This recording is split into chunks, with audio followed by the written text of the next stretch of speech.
बिस्मिल्लाहिर्रहमानिर्रहीम। अस्सलाम वालेकुम। इस्लामिक साज सवाल में आप सभी का इस्तकबाल है। सवाल नंबर 1, नमाज पढ़ते वक्त नज़र कहाँ रखें? जवाब, जब क़याम की हालत में हो यानी खड़े होकर नमाज पढ़ रहे हों तो नज़र सजदे की जगह पर रखें। जब रुकू में जाएं यानी झुकें तो नज़र पाँव के खुले हुए हिस्से पर यानी अंगूठे वगैरह पर रखें। जब सजदे में जाएं यानी नमन करें तो नज़र नाक पर रखें। जब कायदे में बैठ जाएं तो नज़र गोद में रखें और जब सलाम फेरें तो नज़र कांधे पर रखें। पहले दाएं कांधे पर, उसके बाद बाएं कांधे पर। सवाल नंबर 2, कौन सा दुरूद पढ़ने से 80 साल के गुनाह माफ़ हो जाते हैं? सभी हजरात वीडियो को लाइक, शेयर, कमेंट्स और चैनल को सब्सक्राइब ज़रूर करें ताकि इसी तरह की वीडियो हम आगे भी आप लोगों तक पहुंचाते रहें। जवाब, हज़रत अबू हुरैरा रज़ी अल्लाह अन्हु से रिवायत है कि रसूल अल्लाह सल्लल्लाहु अलैहि वसल्लम ने इरशाद फरमाया, जो शख्स जुमे के दिन असर की नमाज के बाद अपनी जगह से खड़े होने से पहले इस दुरूद को 80 मरतबा पढ़ता है तो अल्लाह उसके 80 साल के गुनाह माफ़ कर देगा और 80 साल का सवाब उसके नामाए आमाल में लिखा जाएगा। वो दुरूद है, अल्लाहुम्मा सल्ले अला मुहम्मदिन नबिय्यिल उम्मी व अला आलिही व सल्लिम तस्लीमा। सवाल नंबर 3, नमाज में शहादत की उंगली कब उठाएं?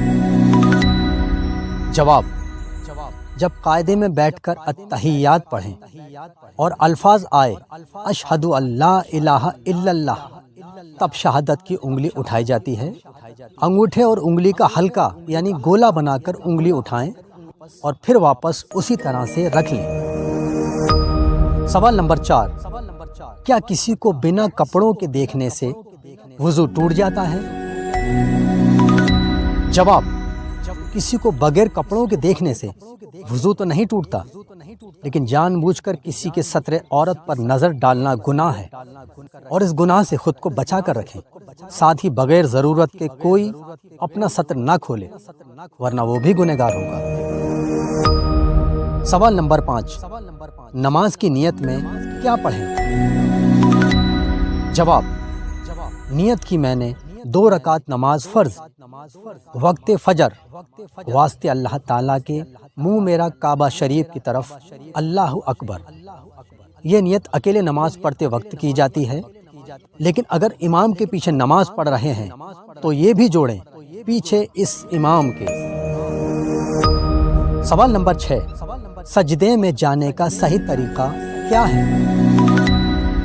जवाब, जब भी सजदा करें तो पहले दोनों घुटने जमीन पर टिकाएं, उसके बाद हथेलियां, उसके बाद नाक और सबसे आखिर में पेशानी यानी माथा।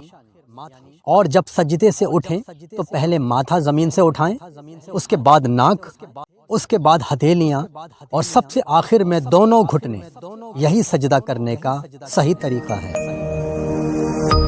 सवाल नंबर 7, क्या अल्लाह सवाब के साथ साथ अजाब भी बढ़ाता है?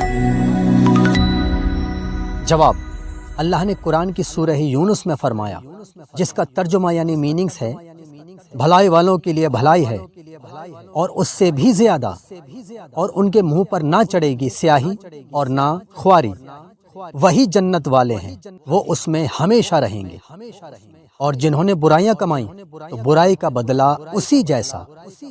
इसका मतलब ये हुआ कि अल्लाह चाहे तो नेकियों का सवाब 10 गुना से 700 गुना तक जितना चाहे बढ़ा सकता है, लेकिन बुराइयों का अजाब उतना ही करेगा जितनी बड़ी बुराई होगी। सुभान अल्लाह, वाकई अल्लाह बहुत बड़ा रहीम है। अल्लाह हम सब मुसलमानों को इल्म दीन सीखने, सिखाने और उस पर अमल करने की तौफीक अता फरमाए। आमीन।